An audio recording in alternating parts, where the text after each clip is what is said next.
دعا کا وقت ہو گیا ہے اور وقت اپنی طلبیں سمیٹ رہا ہے۔ کیا میں کہوں کیا نہ کہوں، اس سوچ میں کھویا بیٹھا ہوں، پرہیز کروں یا پی جاؤں۔ تاہم جو مختصر سی بات کہنی ہے وہ یہ کہ زندگیوں میں دین آتا ہے تصوف سے اور علم آتا ہے مدارس سے۔ زندگیوں میں دین آتا ہے تصوف سے اور علم آتا ہے مدارس سے۔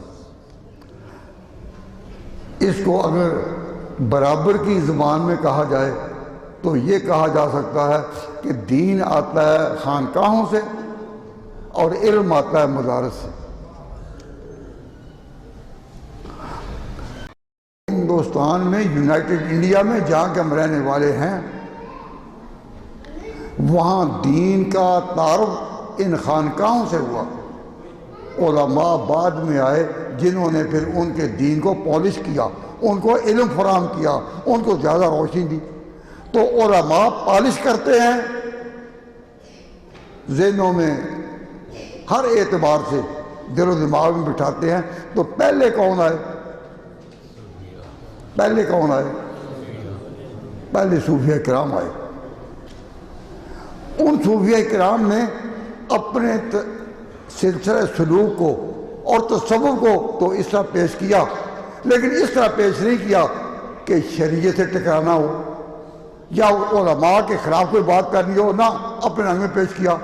اور جب علماء اٹھے تو انہوں نے انہی کے دین کو پالش کیا، ان کے ساتھ کوئی محاذ آرائی نہیں کی۔ تو ایک علماء کو بھی سبق ملا کہ جب تم نے دین پھیلانا ہے تو ان لوگوں سے جو جہالت سے ابھی ابھی نکلے ہیں محاذ آرائی نہیں کرنی۔ یہی علماء دیوبند کا مسلک رہا ہے کہ جہالت کے اندھیرے کو دور کرتے جاؤ اور محاذ آرائی نہیں کرنی۔ ہمیں اس محاذ آرائی سے بچنے کے لیے جب یہاں اس علاقے میں آنے کا موقع ملا تو یہی بات سمجھ میں آئی کہ محاذ آرائی کے بغیر صوفیہ کے طریقے سے دین کا تعارف کراؤ کہ خانقاہوں کی پہلی ادا قائم ہو جائے۔ تو ہمارے ساتھ اس فکر کے ساتھ سرپرستی کا ہاتھ رکھا تو خاکوانی صاحب نے، سرپرستی کا ہاتھ رکھا حضرت نفیس شاہ صاحب رحمۃ اللہ علیہ نے، جنہوں نے یہاں اس زمین پر جب زمین لی تھی تو پہلا کدال مار کر انہوں نے نشان اپنا کام پہلے کیا تھا۔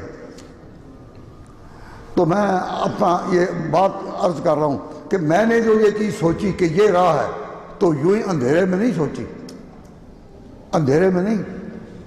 یاد رکھیے دین آتا ہے زندگیوں میں اس رستے سے جو صوفیہ کرام کا ہے، اہل تصوف کا ہے، خانقاہوں کا ہے، اور جس رستے پر پھر لوگ آ جائیں اس کو پالش کیا جاتا ہے علماء کی محنتوں سے جو مدارس سے آتے ہیں۔ تو جب اہل تصوف اٹھے تو اس لائن کے، اور علماء اٹھے تو محدثین دہلی، شاہ ولی اللہ، جن کا ابھی ذکر یہ کر رہے تھے۔